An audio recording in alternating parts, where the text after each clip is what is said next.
Hello everyone, welcome back to my YouTube channel. आज का जो हम ऐसे डिस्कस करने वाले हैं वो बहुत इम्पॉर्टेंट है। इसके दो रीज़न हैं। फर्स्ट, अभी हमारा चंद्रयान 3 लॉन्च हुआ है तो इसलिए के पर्पज़ से ये टॉपिक बहुत इम्पॉर्टेंट हो जाता है।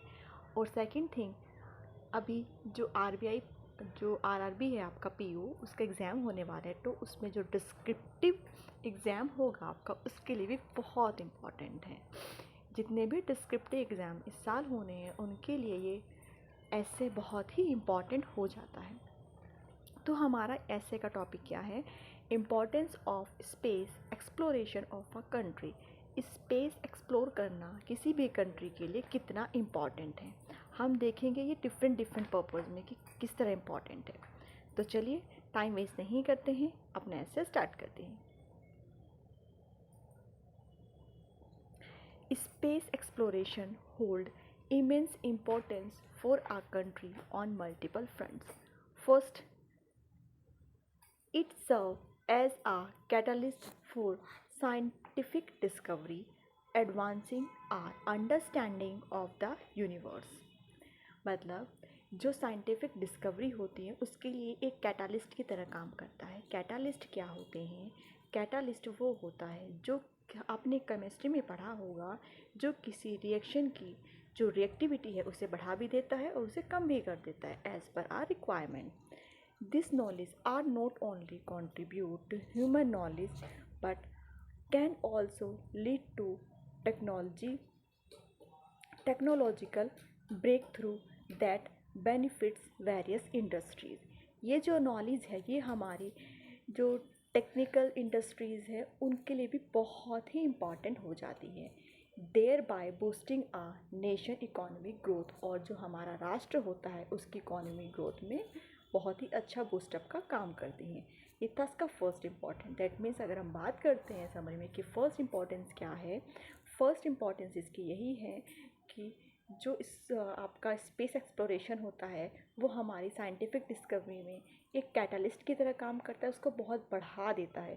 इससे सिर्फ इंसानों को ही नॉलेज नहीं मिलती है कि हमारे स्पेस में क्या हो रहा है, बल्कि बहुत सारी इंडस्ट्रीज़ है उन्हें एक ब्रेक थ्रू मिलता है, जिससे हमारा जो नेशन है, जो राष्ट्र है, उसकी इकॉनमिक ग्रोथ होती है और बहुत अच्छे लेवल पर उसकी इकॉनमिक ग्रोथ चली जाती है। सेकंड क्या है? Space exploration showcases a country's technological progress and innovation capability. ये किसी भी राष्ट्र की कितनी वहाँ का टेक्निकल कैसा है, कितना अच्छे लेवल का है, उसकी कैपेबिलिटी को दिखाता है। पॉलिस्टरिंग इट्स ग्लोबल रेपुटेशन, पूरे ग्लोबली लेवल पे दिखाता है कि इस राष्ट्र का जो टेक्नोलॉजी है वो कितनी एडवांस है, कितनी अच्छी है। Successful mission demonstrate a nation ability to tackle complex challenges, fostering national pride and inspiring younger generation to pursue career in science and engineering।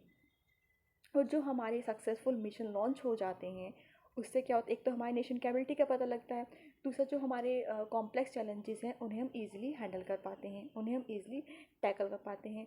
और जो हमारी यंगर जनरेशन है उन्हें भी एक इंस्पिरेशन मिलती है कि हमें अपना करियर साइंस और टेक्नोलॉजी की तरफ बनाना चाहिए। आगे क्या है? Furthermore space exploration foster international collaboration as countries often pool resources expertise and data to achieve common goals. This diplomacy encourages peaceful cooperation and can lead to improved relations. What does it means? It means जब हम space का exploration करते हैं तो international level पे होता है, तो हम बहुत सारे रिसोर्सेज को शेयर करते हैं। उनकी जो एक्सपर्टाइज होती हैं, जो उनकी नॉलेज होती है, जो वहाँ के जो बहुत ही ज़्यादा एक्सपीरियंस साइंटिस्ट की जो नॉलेज होती है, जो उनकी टेक्नोलॉजी होती है, उसको शेयर करते हैं।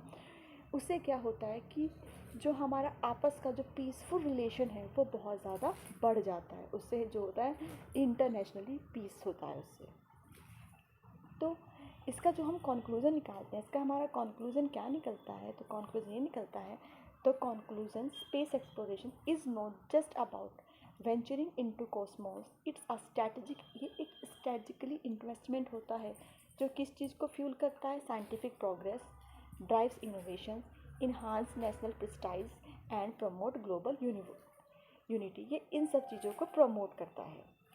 तो ओवरऑल अगर देखा जाए जो स्पेस एक्सप्लोरेशन है वो हर पर्सपेक्टिव से बहुत इम्पोर्टेंट हो जाता है किसी भी कंट्री के लिए, चाहे वो कंट्री के प्राइड की बात हो एट अ ग्लोबल लेवल, चाहे वो इस चीज़ के लिए हो कि वहाँ का किसी भी कंट्री का किसी भी नेशन का जो टेक्नोलॉजी कितनी एडवांस है, वहाँ के साइंटिस्ट कितने एक्सपर्टाइज हैं, उसके लिए इम्पॉर्टेंट हो जाता है। जो हमारे यंगर्स हैं उन्हें एक तरह से ये मोटिवेट करता है कि वो अपना करियर साइंस और उसमें इंजीनियरिंग में बनाएं, अच्छे अच्छे साइंटिस्ट बने। तीसरा, जो इंटरनेशनल लेवल पर पीस है, मतलब जो ग्लोबली पीस है, उसे ये एनकरेज करता है और जो कॉम्प्लेक्स प्रॉब्लम्स होती हैं उन्हें हम ईजिली टैकल कर पाते हैं। तो इस तरीके से किसी भी राष्ट्र के लिए जो स्पेस एक्सप्लोरेशन है वो बहुत इम्पॉर्टेंट है। तो आज का ऐसा हमारा इस टॉपिक पर था। आपको कैसा लगा कमेंट करके ज़रूर बताइएगा, और अगर किसी और टॉपिक के ऊपर आपको कोई ऐसे चाहिए तो आप वो भी बता दीजिएगा। सेकंड थिंग, अभी आरआरबी पीओ के लिए और जितने भी डिस्क्रिप्टिव एग्ज़ाम होने वाले हैं उसके लिए मैं बहुत सारे ऐसे प्रोवाइड कराऊंगी। तो अगर आप चैनल पे पहली बार आए हैं तो इसे सब्सक्राइब ज़रूर कर देंगे, ज़्यादा से ज़्यादा शेयर कर देंगे। इसका पीडीएफ आपको टेलीग्राम चैनल पे मिल जाएगा, उसका लिंक मैंने इसके डिस्क्रिप्शन बॉक्स में दे दिया है। आज के लिए बस इतना ही, एक नई वीडियो में फिर से मिलते हैं, तब तक के लिए tata bye bye, take care.